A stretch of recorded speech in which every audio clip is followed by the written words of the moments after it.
Dear students, आज हम बात करेंगे पॉलीजेनिक इनहेरिटेंस की कि किस प्रकार से ये पॉलीजेनिक इनहेरिटेंस होता है। तो ये जो पॉलीजीन होती हैं वो डोमिनेंट एलील होती हैं जो कि कंट्रोल करती हैं किसी एक लक्षण को, या उसमें से पार्शियल क्वांटिटेटिव एक्सप्रेशन होता है किसी भी ट्रेट का। मतलब आपका कोई भी लक्षण है तो अलग अलग एलील्स हैं जो उसको कंट्रोल करती हैं। तो ये जो नॉन एलिलिक जो जीन्स हैं वो एक कैरेक्टर को कंट्रोल कर रही हैं। इनको क्वांटिटेटिव या कम्युलेटिव इनहेरिटेंस कहते हैं, मतलब ये ऐड ऑन करती हैं। तो उतना ज़्यादा प्रोनाउंस्ड होता है जब डोमिनेंट एलील्स को हम ऐड करते हैं। हर जीन का कंट्रीब्यूशन होता है बराबर। इन्वायरमेंटल जो फैक्टर्स होते हैं ये भी इसको अफेक्ट करते हैं। मेंडल का रेशियो ये फॉलो नहीं करते हैं, जैसा कि हम F1 और F2 टाइप में देखते हुए आए हैं। तो ऐसे जो कैरेक्टर्स हैं जो बहुत सारी एलील्स के द्वारा कंट्रोल अप होते हैं उन्हें हम पॉलीजेनिक इनहेरिटेंस कहते हैं, या फिर हम इन्हें क्वांटिटेटिव इनहेरिटेंस कहते हैं या कम्युलेटिव इनहेरिटेंस कहते हैं। मेंडेलियन इनहेरिटेंस ये अलग होते हैं। मेंडेलियन इनहेरिटेंस को हम क्वालिटेटिव इनहेरिटेंस कहते हैं। तो ये कैसे हैं? क्वांटिटेटिव। और मेंडेलियन कैसे हैं? आपके क्वालिटेटिव।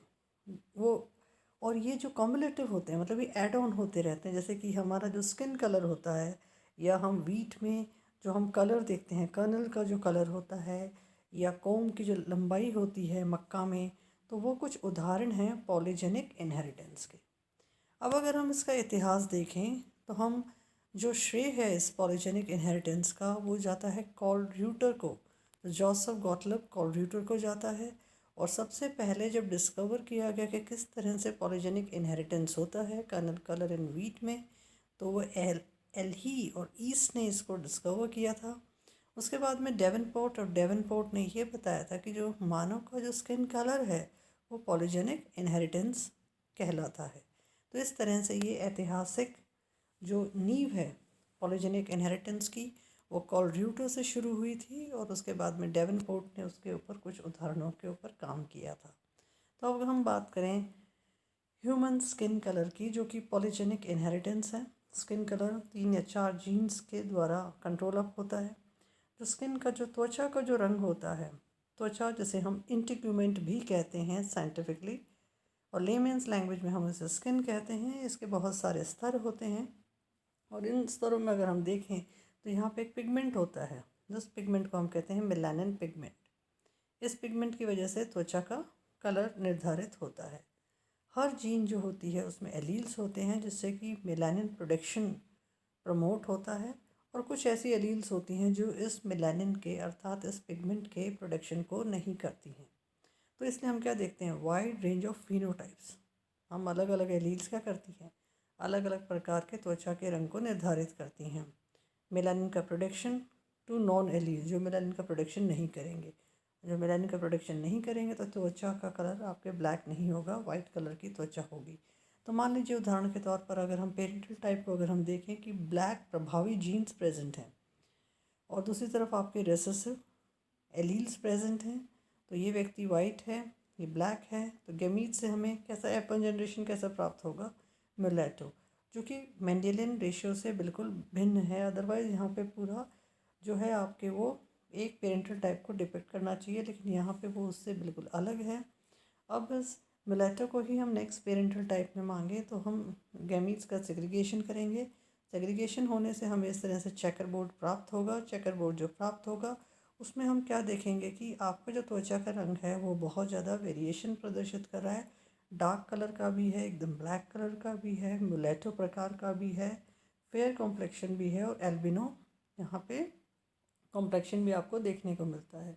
जैसे कि ए बी प्रभावी, फिर ए प्रभावी, बी अप्रभावी, ए अप्रभावी, बी प्रभावी, दोनों ही रेसेसिव। ठीक ऐसा ही क्रम आपके यहाँ पे वर्टिकल में होगा। फिर हम क्या देखेंगे, अगर आपके चारों के दोनों एलील्स प्रभावी हैं तो व्यक्ति कैसा होगा, ब्लैक कलर का होगा।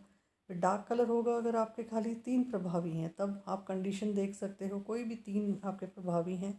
अगर आपके 2 प्रभावी हैं तो मुलेटो प्रकार का होगा। अगर आपके 1 प्रभावी है तो फेयर स्किन होगी। अगर आपके चारों ही अप्रभावी हैं तो त्वचा का रंग कैसे होगा, बिल्कुल एल्बिनो प्रकार का होगा।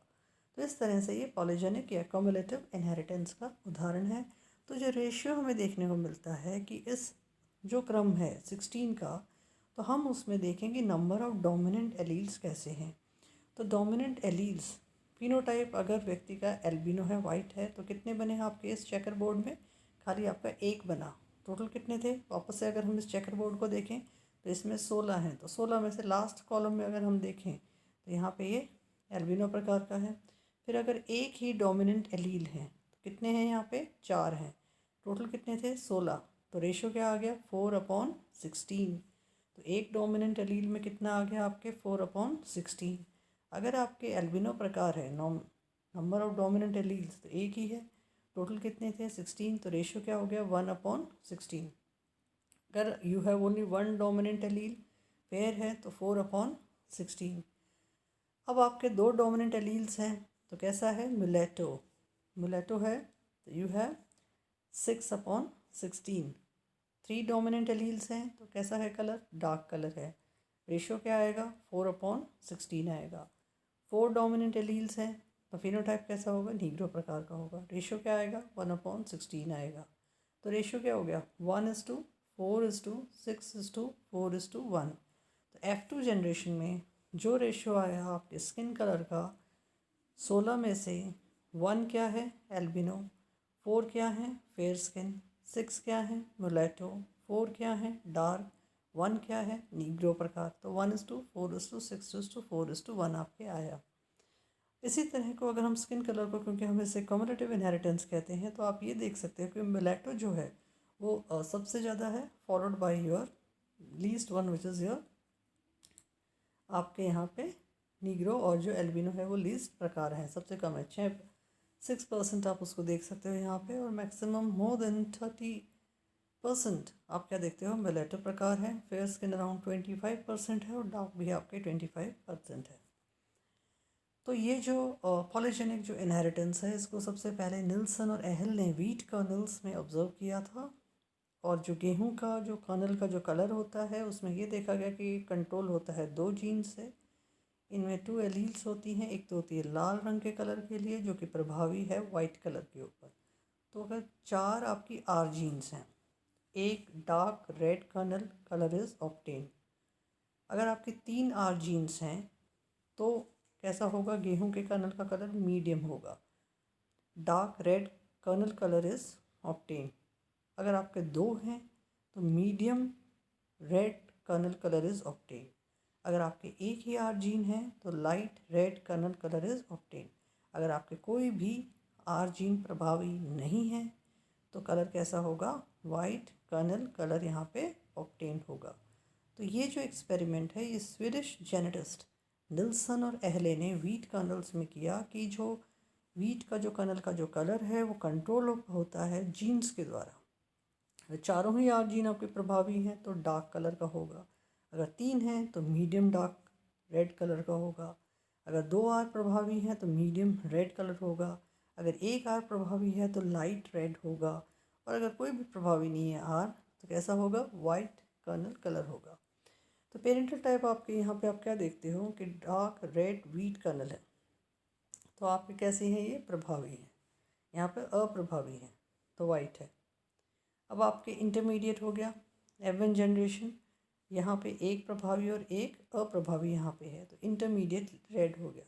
इंटरमीडिएट रेड में हम क्या देखते हैं कि आपको मिलता है 63:1 का रेशियो।